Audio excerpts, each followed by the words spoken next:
మాట్లాడడానికి ఎమ్మెల్యే చింతమనేని ప్రభాకర్ ఉన్నారు. సార్ చెప్పండి, ఈరోజు వంటల్ని స్వయంగా పర్యవేక్షిస్తున్నారు, మీ ఆధ్వర్యంలో జరుగుతూ ఉన్నాయి, ఎలా ఉన్నాయి రుచులు? అంతా బాగానే చేస్తున్నాం, మా శక్తి వరకు ప్రయత్నం చేస్తున్నాం. కాకపోతే అనుకున్న అంచనాల కంటే మించి మా నాయకులు కార్యకర్తలు అధికారంలోకి వచ్చినటువంటి తొలి సంవత్సరంలోనే మహానాడు కూడా రావటం, మరి కార్యకర్తల్లో జోష్ ఎక్కువగా ఉండటం వలన అంచనాల్ని కొద్దిగా తారుమారైనాయి జనం రావటంలో.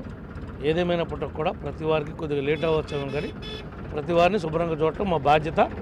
పార్టీ యొక్క ఏదైతే లైన్ ఉందో ఆ లైన్ ప్రకారం నడుస్తుంది. అంటే ఈ రాయలసీమ రుచులు ఇందులో కనిపిస్తున్నాయంటారా? అంటే మీరు దాదాపుగా ఈ మామిడికాయలను కూడా తీసుకొని వచ్చి మొన్నటి నుంచి చూస్తూ ఉన్నాము, స్వయంగా మీరే పర్యవేక్షిస్తున్నారు. వచ్చినటువంటి ప్రతినిధుల నుండి ఎలాంటి రెస్పాన్స్ ఉందంటారు ఫుడ్ విషయంలో? అంతా మాకున్నంత మేరకు బాగానే చేస్తున్నామని మాకు అనిపించినప్పటికీ చిన్న చిన్న లోటుపాట్లు అనేవి ఇన్ని వేల మందికి మనం పెడుతున్నప్పుడు లోటుపాట్లు అనేవి సహజంగా ఉంటాయి. అవన్నీ కూడా అధిగమిస్తూ ఉంటాం. ఇప్పుడు అన్ని కౌంటర్లు ఉంటే అన్ని కౌంటర్లోకి వెళ్ళకుండా వాళ్ళంతా ఒకే కౌంటర్లోకి వచ్చేయడం, ఈ కౌంటర్లో వద్దు అంటే వాళ్ళ కార్యకర్తలకి నాయకులకి కోపం రావటం, ఇవన్నీ సహజంగా జరిగే విషయాలే కదా. అంతే తప్ప చిన్న చిన్న ఇష్యూస్ తప్ప ఏమి ఇక్కడ ఏర్పాట్లు చేయకపోవటం కానీ లోపాలు కానీ ఏ రకమైనటువంటి లేవు. కాకపోతే ఒకసాటేమో ఖాళీ ఉంటుంది, ఒకసాటేమో ఫుల్ అయిపోతుంది. కొద్దిగా అలాంటి ఇబ్బందులు ఉన్నాయి. అవన్నీ కూడా నిన్న జరిగినటువంటి ఇబ్బందులు ఈసారి కవర్ చేసుకుంటాం. మాజీ సీఎం ఇలాకాలో ఇక్కడ మహానాడు ఏర్పాటు చేయడం ఉన్న ఉద్దేశం ఏంటి? అసలు రానున్న రోజుల్లో వైసీపీని దెబ్బతీసే విధంగా ప్లాన్ చేశారా? రాయలసీమలో గతంలో పెట్టిన మహానాడుల కంటే ధీటుగా ఇక్కడ ప్లాన్ చేశారు.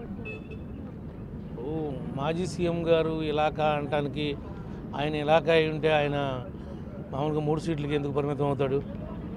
ఆయన్ని కడప ప్రజలే బహిష్కరించారు, తిప్పికొట్టారు, నీ నాయకత్వం వద్దు అని.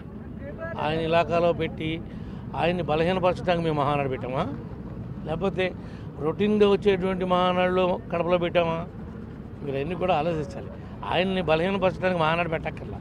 మహానాడుకు ముందే ఆయన బలహీనపోయినట్టుగా ఈ జిల్లా ప్రజలు స్పష్టమైనటువంటి తీర్పునిచ్చారు, రాష్ట్రం ప్రజలు కూడా. సరే, ఈ ఓవరాల్గా మన ఈ మహానాడు ప్రారంభమయ్యే ముందు రోజు జిల్లా పేరు కూడా మార్పు చేశారు. ఎన్టీఆర్ జిల్లా పేరు ఎందుకు మార్చట్లేదు అని కామెంట్ చేస్తూ ఉన్నారు, మీరేమంటారు? అవన్నీ ఏం జరిగింది ఏంటనేది నాకు సంబంధించిన సబ్జెక్ట్ కాదు తమ్ముడు. నాకు సంబంధం లేని ప్రశ్న నన్ను అడుగుతున్నావు. అవన్నీ ఎవరు దానికి ఆన్సర్ చేయాలో ఆయన అడిగితే బాగుంటుంది. ప్రాతినిధ్యం వహించేవాళ్ళని, నాయకత్వం వహించేవాళ్ళని. ఇప్పటికే మనం చూస్తూ ఉన్నాము, రాష్ట్రంలో గతంలో రెడ్ బుక్ రాజ్యాంగం అని మాట్లాడినటువంటి నారా లోకేష్ రెడ్ బుక్లో కొందరి పేర్లే కనిపించాయి. మహానాడు కంప్లీట్ అయిన తర్వాత మిగతా వారి మీద కూడా యాక్షన్స్ ఉంటాయంటారా? తప్పు చేసిన వాళ్ళు ఎవరైనా సరే పనిష్మెంట్కి గురవ్వాల్సిందే. ఇది మొత్తంగా ఇప్పటికే ఈ కడపలో జరుగుతున్నటువంటి మహానాడు కార్యక్రమంలో అంగరంగ వైభవంగా జరుగుతుంది.